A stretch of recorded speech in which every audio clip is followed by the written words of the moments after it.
आपने महिलाओं का जिक्र किया तो एक अनप्लेजेंट चीज के बारे में बात करना चाहूंगी। महिलाओं के ऊपर ही है। कन्हैया ने कुछ आपत्तिजनक स्टेटमेंट की थी। देखिए, मुझे इसका आश्चर्य नहीं लगता, क्योंकि पिछले 5 सालों से मैंने और मेरी पत्नी ने झेला है।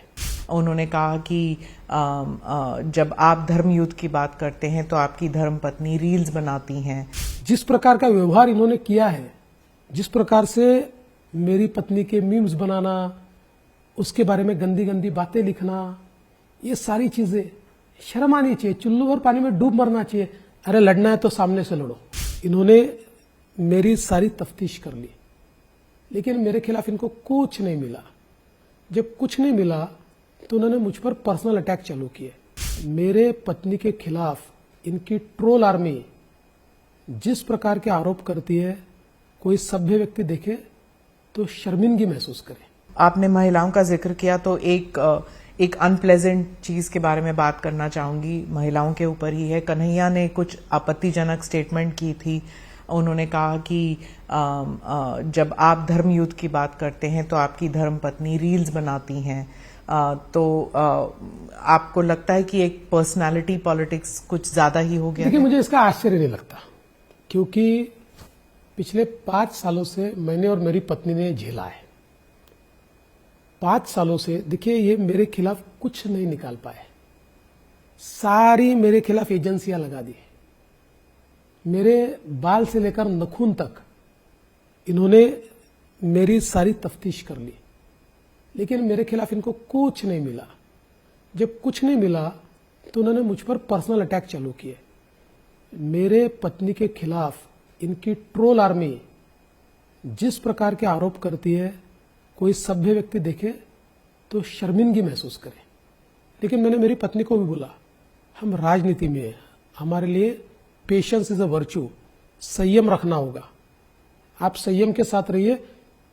झूठ की उम्र नहीं होती है और सत्य परेशान हो सकता है, पराजित नहीं हो सकता। इसीलिए मैं कहता हूं, महिलाओं के बारे में बात करते हैं तो जिस प्रकार का व्यवहार इन्होंने किया है, जिस प्रकार से मेरी पत्नी के मीम्स बनाना, उसके बारे में गंदी गंदी बातें लिखना, ये सारी चीजें शर्म आनी चाहिए। चुल्लू भर पानी में डूब मरना चाहिए। अरे लड़ना है तो सामने से लड़ो। ये कौन सा शिखंडी का युद्ध तुम लड़ते हो? लेकिन मैं इस मामले में बहुत संयमी हूं। मुझे लड़ाई समझती है, मैं इनको परास्त करता हूं। महाराष्ट्र पॉलिटिक्स की बात हो और मैं परिवारवाद की बात ना करूं तो इट्स रॉन्ग। पिछले 5 साल में 2 बारी पार्टियां टूटी, 2 बारी परिवार टूटे। इसका असर इस इलेक्शन में कैसे पड़ने वाला है? देखिए, मुझे लगता नहीं है कि इस बात का अभी कोई असर रहेगा।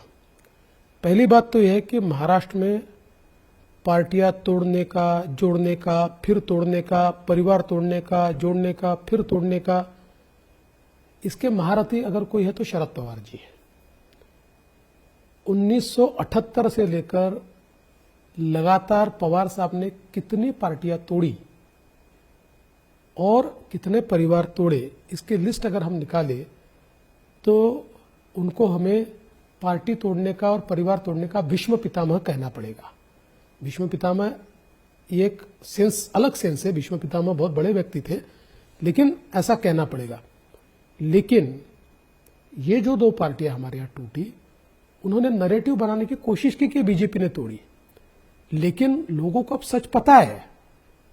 जो पार्टियां हैं, उन पार्टियों में एक प्रकार से परिवार की अति महत्वाकांक्षा, इसके कारण ये पार्टियां टूटी।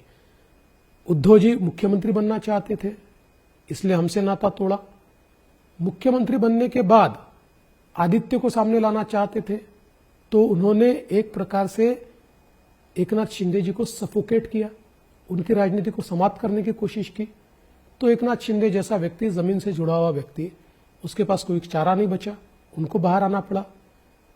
इधर शरद पवार जी ने 30 साल से पार्टी संभालने वाले अजित पवार को डिमोनाइज किया, विलन बनाया, और विलन बनाकर अजित पवार जी की ऐसी परिस्थिति की, किस लिए की?